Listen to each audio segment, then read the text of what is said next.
Hola amigos de YouTube, el día de hoy estaremos resolviendo la Guía 2021 de preparación para el examen de selección de ingreso a la licenciatura UNAM, del área 3, Ciencias Sociales, específicamente la materia de literatura, que en este caso abarca de la pregunta 11 a la pregunta 20. Sin más por agregar, comencemos.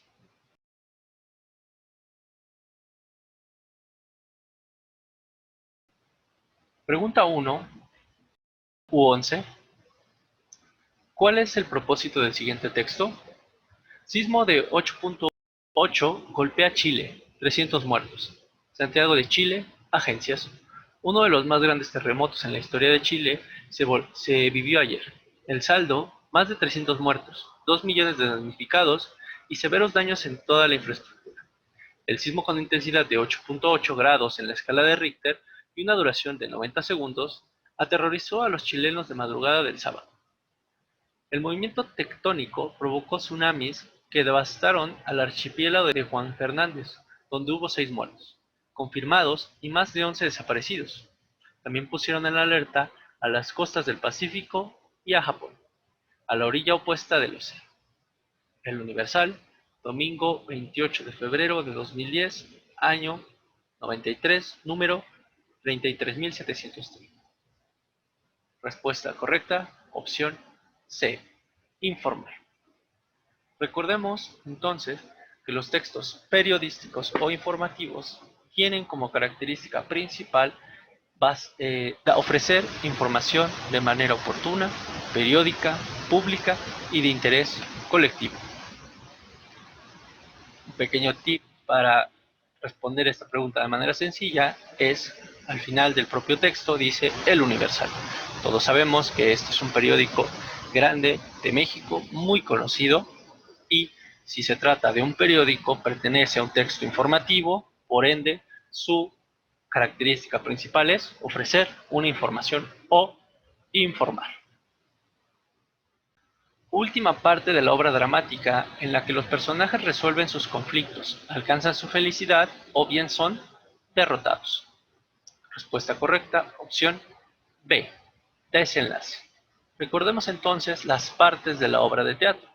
Las obras de teatro están divididas en partes, 5 específicamente, que son la exposición, que si lo vemos en una especie de escala, se vería algo así, que es donde los personajes son presentados, donde se presentan además la situación, el tiempo, el espacio y las circunstancias por las cuales toda la obra se irá desarrollando. Es una parte, digamos, plana en la que solo sirve como una mera introducción, presentación o exposición, como el propio nombre lo indica. Segundo elemento, nudo, es un pequeño problema por el cual empiezan a surgir los problemas mayores en un tiempo futuro. Los personajes principales enfrentan problemas sencillos o un primer problema. A partir de ese problema se creará un conflicto, que es la parte mayor de toda la obra. Son los problemas que enfrentan los personajes principales y que tratan de resolverlos para así obtener algo, su felicidad o algún tipo de elemento que busquen dentro de la trama. Dentro del conflicto y en su parte más alta tenemos el clímax. El clímax, como el propio nombre lo indica, es la cúspide de todo el conflicto, es el momento de mayor tensión que hay dentro de la trama. Y justo inmediatamente después del clímax viene el desenlace, que podríamos entender como una especie de caída. ¿Por qué una caída? Porque en el desenlace, como nos lo indica la pregunta, es donde los personajes resuelven sus conflictos, alcanzan su felicidad o bien son derrotados. El desenlace será, pues, esa última parte de la obra en la cual todo vuelve a como estaba al principio. Nótese, la exposición era plana, el desenlace también será plano. Por eso, opción B, desenlace. Siguiente pregunta. Identifica la idea que transmite el autor a partir del siguiente verso. Quiero morir cuando decline el día, en alta mar y con la cara al cielo, donde parezca un sueño la agonía y el alma un ave que remonta el vuelo. Manuel Gutiérrez Nájera. Este tipo de preguntas son en particular bastante complicadas, ya que no podemos basarnos en ninguna definición, ni hay nada que aprenderse, digamos, para aprenderla. Lo que necesitamos aquí es una habilidad conocida como comprensión de lectura o comprensión lectora. A partir de ella es como podemos responder estas preguntas. ¿Cómo se hace esto? Leyendo con cuidado, con detenimiento, el verso y analizando las respuestas. En este caso tendremos que ir analizando cada una de las respuestas. Opción A dice, me rehúso a morir ahogado en el mar, a convertirme en pájaro. Analicemos el texto. En ningún momento se menciona algo de un miedo a morir ahogado, ni algo que tenga que ver con convertirse en pájaro. Al contrario, se está haciendo una analogía, una metáfora al respecto. No es que literalmente se vaya a convertir en pájaro. Por eso se puede negar esta respuesta. Opcionalmente pueden pausar el video, cada opción que yo voy dando, y analicen, léanlo y léanlo. Así es como se deben de responder estas preguntas. Opción B diría, deseo terminar con dignidad, en paz y sin dolor. Analicemos el texto. Quiero morir cuando decline el día. En alta mar y con la cara al cielo. Esta imagen, la cara al cielo. Cuando encontramos esta imagen, la cara al cielo, es cuando alguien quiere morir con dignidad. Cuando eres una persona digna o que te sientes bien contigo mismo, siempre estás con la cara en alto. Incluso está esa frase, con la cara en alto. A eso se refiere, ¿no? Y cuando uno está triste, cabizbajo, es con la cara hacia el suelo. Aquí es con la cara al cielo, con la cara en alto, es decir, con dignidad. Ahí está el primer elemento. En paz y sin dolor. Seguimos analizando el texto. Donde parezca un sueño la agonía y el alma un ave que retoma el vuelo. Donde parezca un sueño la agonía, es decir, la agonía de la muerte parezca un sueño placentero. Todos hemos tenido este tipo de sueños en donde nos acostamos y luego despertamos, nos sentimos tranquilos, nos sentimos descansados, en paz, ¿no? Pues a eso se refiere, en paz y sin dolor, es decir, que sea una muerte tranquila. Parecería que esta sería nuestra respuesta correcta, opción B, pero como les dije, sigamos analizando las demás respuestas. Tengo miedo, opción C, tengo miedo a morir, me asusta la soledad y el sufrimiento. Analicemos el texto. En ningún momento habla de miedo a morir. Al contrario, dice quiero morir. Es lo contrario, ¿vale? Nunca se habla de un miedo a morir. Me asusta la soledad. Lo mismo, en ningún momento se está haciendo hincapié a la soledad. Ni siquiera aparece la palabra soledad. Y el sufrimiento, menos, ¿no? Aparece la palabra agonía, pero ya acabamos de explicar a qué se refiere agonía. ¿Sí? Que la agonía de la muerte sea como un sueño tranquilo, lo cual es muy diferente a lo que dice aquí. Aquí dice, tengo miedo a morir, a morir, a sufrir y a la soledad. Cosas que ni siquiera se están anunciando en el texto. Podemos tachar. Creo que la agonía y la muerte son nada más un sueño. Aquí está jugando con las palabras. Muerte sí está en el texto, agonía también y sueño también. Este es un recurso que se utiliza en los exámenes para que se confunda. Dices, las palabras están aquí, son las mismas que utiliza el autor. Sí, pero las está utilizando en otro sentido. ¿Sí? Creo que la agonía y la muerte son nada más un sueño. Eso es algo completamente distinto a lo que está diciendo acá arriba el autor. Dice, yo quiero que la agonía sea como un sueño.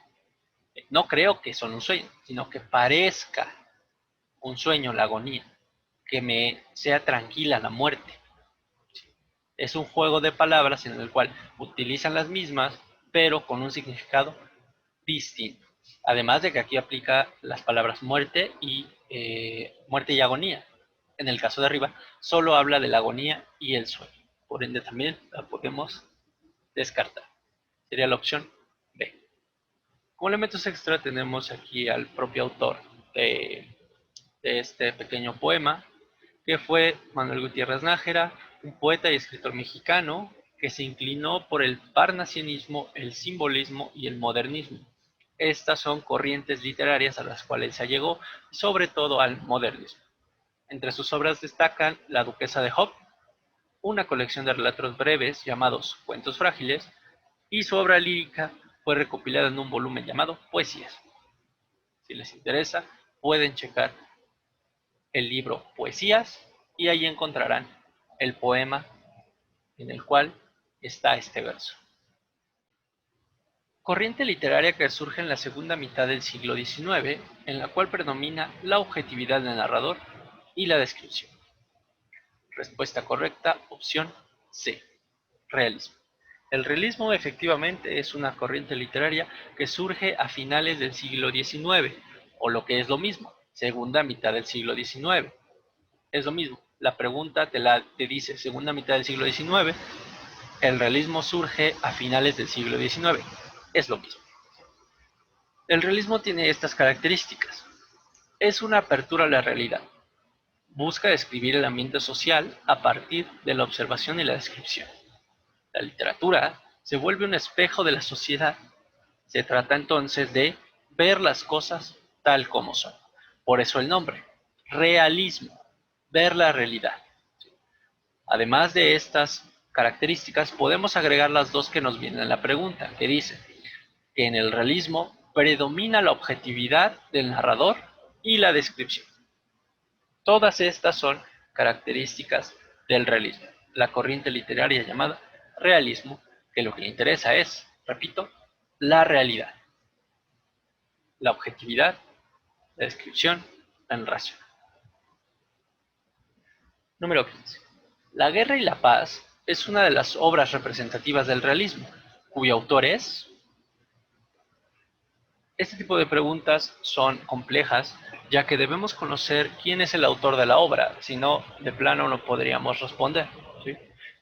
O podríamos hacerlo también por descarte, pero por descarte es igual de complicado, ya que debemos conocer a todos los autores y las obras de esos autores. ¿Cómo se hace? Estudiando realismo. La pregunta anterior nos preguntaba de realismo. Esta pregunta también es acerca de realismo. Entonces, estudiamos realismo. ¿Qué es el realismo? ¿Cuáles son sus características? ¿Cuáles son sus autores? ¿Y cuáles son esas obras? Como respuesta correcta será León Tolstoy. León Tolstoy fue un novelista ruso considerado uno de los artistas más importantes de la literatura universal. Ana Karenina y esta obra, La guerra y la paz, son la cúspide del realismo ruso. ¿Okay? De nuevo, realismo. Mucha atención en ello. Poeta mexicano de la segunda mitad del siglo XX, ganador del Premio Nobel. Respuesta correcta, Octavio Paz. Octavio Paz efectivamente fue un poeta, pero además fue un ensayista y un diplomático, justamente mexicano, que obtuvo el Premio Nobel de Literatura en 1990. Además de ello, obtuvo el Premio Cervantes en 1981. Se le considera uno de los más grandes autores del siglo XX, perteneciente a la corriente literaria llamada modernismo. Además de esto, podemos pensar la pregunta. La pregunta dice, poeta mexicano, ganador del Premio Nobel de Literatura, obviamente se refiere. Es Premio Nobel de Literatura. No puede ser de química, de física, tiene que ser de literatura, ¿no? Estamos en literatura, materia de literatura. Entonces, ganador del Premio Nobel de Literatura. Si nosotros sabemos que el único mexicano que ha ganado el Premio Nobel de Literatura es Paz, pues esta pregunta es facilita. En México, el único que ha ganado el Premio Nobel de Literatura, ojo, de literatura, es Octavio Paz. Carlos Fuentes, Jaime Sabines y Carlos Monsiváis, todos son mexicanos, pero el único que ha ganado el Premio Nobel es Paz, Octavio Paz. Ese es un gran tip que les puede servir de mucho. Un cuento se diferencia de una novela porque éste tiene brevedad y rápido desenlace. Veamos una pequeña comparación entre el cuento y la novela. La novela es un relato extenso y por ende complejo. Por otro lado, el cuento es un relato breve y sencillo. Primer elemento lo encontramos, brevedad. Siguiente, la novela tiene muchos ambientes y circunstancias, mientras que el cuento tiene solo un ambiente. La novela tiene una multiplicidad de tramas y subtramas. El cuento tiene una sola trama y un solo tema. La novela tiene infinidad de personajes y el cuento tiene pocos personajes. La novela tiene un desenlace complejo, por lo que dijimos arriba, ¿no? Si es un relato extenso y complejo, el desenlace también será complejo, mientras que el cuento tiene un rápido desenlace. Acaba todo de manera más sencilla. Segundo elemento que tenemos aquí en la opción C. Respuesta correcta. ¿A qué género literario pertenece la novela? Respuesta correcta. Narrativo. Recordemos los géneros literarios. Tendríamos el género narrativo, el género dramático, el género lírico, el género épico y el género didáctico. Son en general los géneros literarios que existen. El narrativo es donde se encuentra la novela. Veamos. El género narrativo, como el nombre lo dice, se trata de una narración. Se trata de relatar o contar una historia, ya sea una historia real o una historia ficticia. Es tal cual contar algo. En este género existe un narrador o voz narrativa. Además, este género está escrito en prosa, que es una forma de escritura natural que no está sujeta a reglas de medida. Contraria al verso, ya que el verso tiene una rima, un ritmo y una métrica. El verso es contrario a la rima, porque en la rima no existe ni ritmo, ni rima, ni métrica. Los subgéneros, ahora sí, dentro del género literario llamado género narrativo, existen subgéneros. Muchos de ellos comparten características como las que acabo de mencionar, que tienen un narrador, que tienen una forma de escritura en prosa, además que tienen espacio, tiempo, personajes, pero cada una de ellas tendrá diferencias. Por ejemplo, dentro del género narrativo está la novela y el cuento, y hace un momento acabamos de ver las diferencias entre cada uno. Así, con las demás, ya sea el mito, la leyenda o la fábula, existirán diferencias, pero también similitudes. Entonces, los subgéneros serán novela, cuento, mito, leyenda y fábula, cada una con sus características particulares, pero también compartiendo características generales. Siguiente pregunta. ¿Es la explicación y creación de un nuevo texto para comprender mejor otro? Respuesta correcta, síntesis. Para responder esta pregunta necesitamos conocer las definiciones de cada uno de los elementos de las respuestas. En este caso, diremos que una síntesis es el trabajo que realiza el lector para explicar el contenido de un texto utilizando sus propias palabras. Primer elemento ya lo encontramos. Es la explicación. Y creación también, porque es el trabajo que realiza el lector. Entonces, explicación y creación de un nuevo texto. Y ahora, vamos hasta ahí. Ahora, dice todavía más la definición de síntesis. Con el objetivo de explicar el texto a partir de sus ideas principales. Sirve para organizar, estructurar y sintetizar los contenidos de un texto de manera rápida y sencilla. ¿Qué quiere decir todo esto? Que la síntesis nos sirve para comprender mejor el texto. Vean la pregunta, compárenla con la definición, son los mismos elementos, simplemente explicados de una manera distinta. Siguiente pregunta y última. Indica el tipo de ficha que corresponde al siguiente ejemplo. Nabokov, Vladimir, Lolita, México, Limus Editores, colección clásicos, número 77, 1996, número de páginas 346. Es una ficha bibliográfica. Recordemos entonces los elementos de la ficha bibliográfica. Por un lado, por primero, tenemos al autor o autores o editor o editores. También puede ser compilador o compiladores, siempre empezando por el apellido y después el nombre, que puede ir abreviado con la primera letra del mismo. Después de este viene el título de la obra, siempre en cursivas, título de la obra, Lolita. El lugar de la publicación, México, la editorial, la colección y el número. Editorial, Limusa Editores, colección, Clásicos, número 77. El año de publicación, 1996, y el número de páginas o páginas totales, 346.